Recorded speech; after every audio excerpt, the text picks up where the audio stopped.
కారం రంగు రుచితో ఉంటుంది. ఆచి మిరపపొడి అదరగొట్టే కారం రంగు రుచి. ఒకే ఫ్రేమ్ లో YCP 5 brands. Yes, Vallabhaneni Vamsi, Kodali Nani, Perni Nani ఈ ముగ్గురు ఒకే చోట కనిపించడం ఏపీ పాలిటిక్స్ లో ఇంట్రెస్టింగ్ గా మారింది. ఇప్పుడు ఇంతకీ ఎక్కడ కలిశారు, ఎందుకు మీట్ అయ్యారో ఉలుక్కిద్దాం. గన్నవరం మాజీ ఎమ్మెల్యే వైసీపీ కీలక నేత వల్లభనేని వంశీ కొద్ది రోజుల క్రితం జైలు నుంచి బయలుపై విడుదలయ్యారు. ఆ తర్వాత ఉంగుటూరు మండలం తేలప్రోలు గ్రామంలోని తన సొంత ఇంటికి వెళ్లిపోయారు.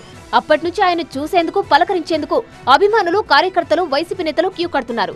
ఈ క్రమంలోనే మాజీ మంత్రులు పేర్ని నాని, కొడాలి నాని వల్లభనేని వంశీ ఇంటికి వెళ్లారు. వంశీని పరామర్శించి ఆయన ఆరోగ్యంపై ఆరా తీశారు. కొద్దిసేపు సరదాగా కబుర్లు చెప్పుకున్నారు.